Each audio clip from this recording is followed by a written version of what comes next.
It is Monday, February the 3rd, and this is a quick, short takeaways and ahas from the ongoing Think and Grow Rich 5 that Paul Martinelli, Roddy Gabreth, and also he brought in Pastor Joshua Finley to talk a little bit about some things from a biblical perspective. So the question is, what is your takeaway? They had some good stuff in there. Well, he was kind of doing this introductory, Yeah. and I didn't know about his childhood, about the abuse part of it. Yeah. And towards the end, I got some other stuff, but towards the end, Pastor was talking about how the thing that I guess the enemy was attacking the most, as far as like his mind and the way it's thinking, has turned around to be something that he's using to help free so many other people. Yeah. I thought that was really good, because I was like, man, even that to be abused physically and verbally, I imagine that takes a toll on your mental. And to now, on the flip side of that, now he's able to free so many people in their way of thinking. I just thought that was kind of a full circle kind of God thing of taking something, not that God wanted you to go through that, but because you did, now he can use that thing for something else. Absolutely. Yeah.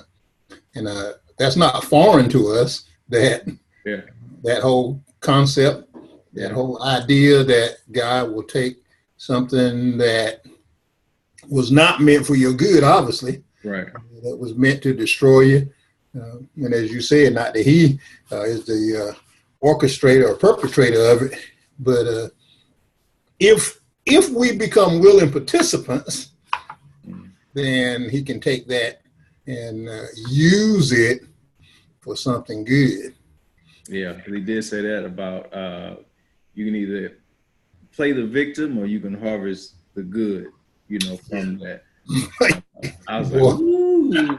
I said, because he was saying, how for a good part of his life, he said he was good at, playing that victim role. Yeah. Using, because it's easy to do. I mean, and the thing about being the victim part is, part of it's true. Like, you actually did, go through some things. Yeah. But it's like, holding on to that and trying to build something from it will be a lot more difficult versus taking the good you've got out of that and trying to harness that. Yeah. Oh yeah. Yeah. I think it's natural to want to hold on to it and play the victim. Mm-hmm. In fact, I hadn't thought about it until you said it so well. I mean, it sound like you were filming your own take of this, but yeah, I mean, so even though this is just the introduction, like you said, and it really is good, that sets the stage for this whole understanding about why it's so necessary to operate from a perspective of forgiveness. Mm.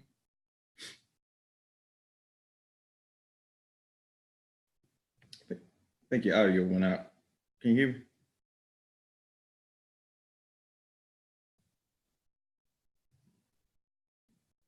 Pastor T. Yeah. I don't know if your audio went out or my mic went out. I can't hear you. I know. I quit talking for a minute. I think my internet was acting up. I put an extender up here in the office, a booster or what they want to call it, and I think AT&T is trying to force me to get fiber optics. Yeah, that's what they're doing. That's what they're doing. That's absolutely what they're doing. I've been thinking about trying to call them, tell them that router that I have ain't worth a dime. What they're going to tell me is, you know what they're going to tell you? Well, if you upgrade to this, fiber optic in your area, it only costs you 300% increase over what you're paying now. Right. That's exactly what they're doing. Yeah, but I think is that whole victimhood thing, the victim thing is certainly in that arena about the forgiveness part, because it's natural to want to be the victim, or because as the victim, I get to continue to hold on to the resentment, Mm-hmm. and of course he'd already talked about just briefly, I think, or maybe it's because I read the book too, that resentment leads to resistance, and then ultimately leads to revenge, which is wanting to keep score, Yeah. wanting to get even. Yeah. So you want to make that other person understand and know, being the victim allows me to continue to let the other person understand and know how bad they hurt me. Yeah, that's true. That's very true. And it kind of creates. I know it was kind of back from the thing from yesterday that I missed. I had wrote all these notes, and I said that I missed the whole class.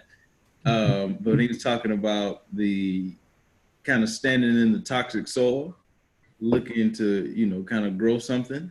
Yeah. In that place of that we got all these things and resentment and all these other things, and it becomes the soul of our lives, and we try to build things from it. And he was like, you can grow some stuff out of it because people have done it, but to see that fullness, we got to let some of that stuff go. Yeah. And I was just meant Tracy, who was listening to this, and it took me like 2 hours to get through the video because she wanted to talk through it.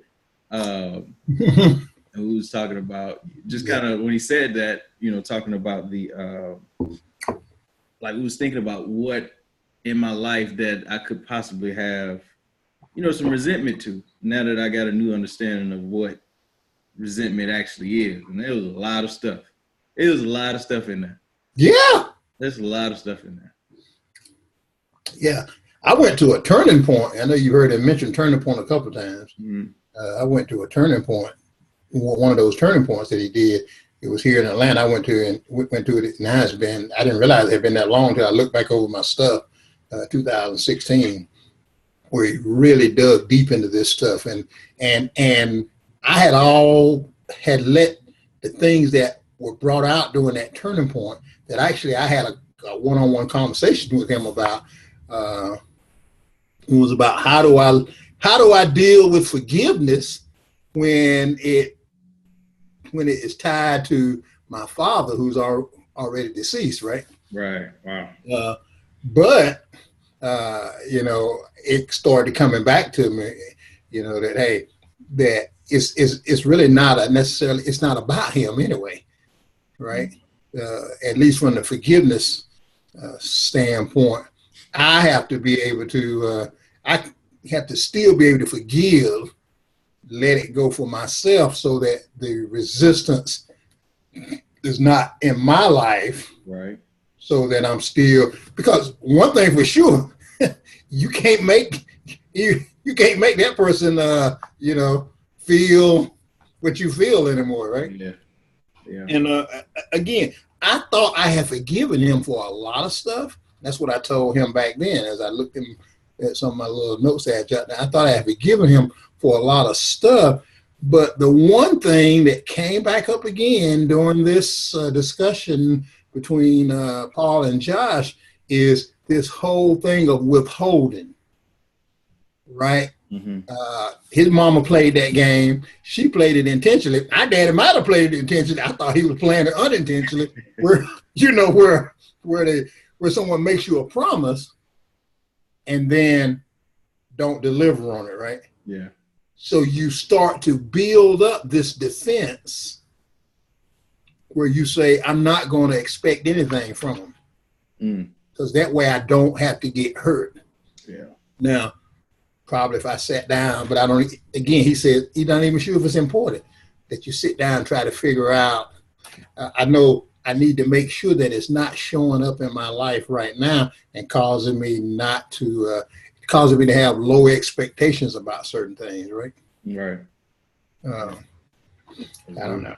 Yeah. Because I think I had got that way, if I'm being honest, with the church.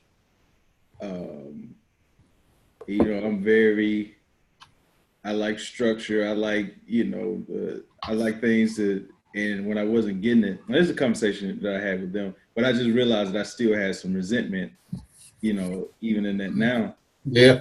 It's like, that's a bad place to be in the place where you're supposed to go to be renewed and, revived. Yeah. And I just found myself in there just kind of looking at everything that I felt could be done better. You know what I mean? And I really had to think about that thing. It's like, man, you really need to work on that, because that's the place that you want to help make it better and all the other things, but you can't do that from that place from the energy of resentment. Yeah. I think that's the place I was operating from. Yeah.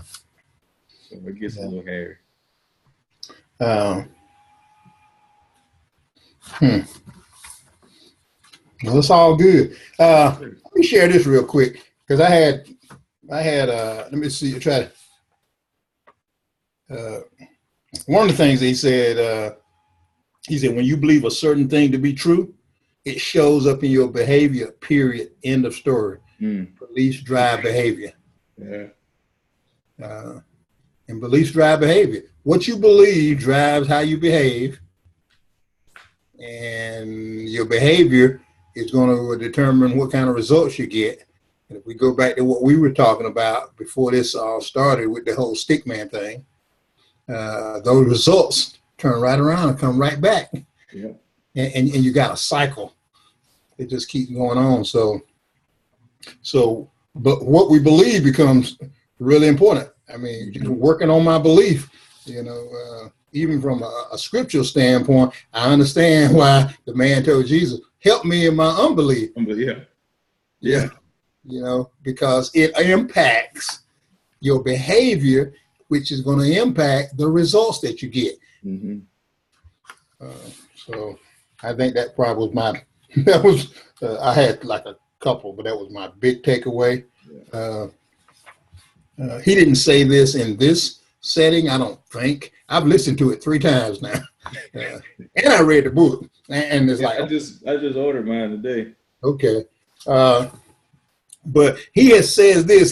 He's infamous for saying this. He says, "How you do anything." He says something similar to that, though. He says, "How you do anything is how you do everything." Yeah. And so he did say this in this session. He said, and it's in the book, he said, the bitterness and resentment festering in any area of one's life will always spill over into all other areas of life. Again, how you do anything is how you do everything. And so we may think that, well, I don't have resentment in that area, but I have resentment over here. But chances are there's some over there. It's done spilled over into other areas of my life, and that's why it's important to eradicate it. Yep. That's good. Anything else? I think one other thing I wrote down where he said, I think we had talked about it before, where he was like, wanting and wishing creates very little responsibility for the person wanting. And I was like, wow. As long as I want and wishing and having, it don't, I'm not responsible because I haven't dedicated to it. I haven't set out any plans. Yeah, he said if wanting and wishing produced anything, he'd have been a billionaire at 20. Right. Yeah. Yeah. Absolutely. Don't produce a thing. No. That's tight, but it's right. Tight, but I need to go sit in that one. Right. Yeah. That was all I had. All right, then.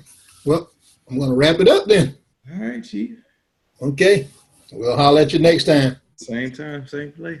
Yes, sir. All right. Take care. Yes, sir.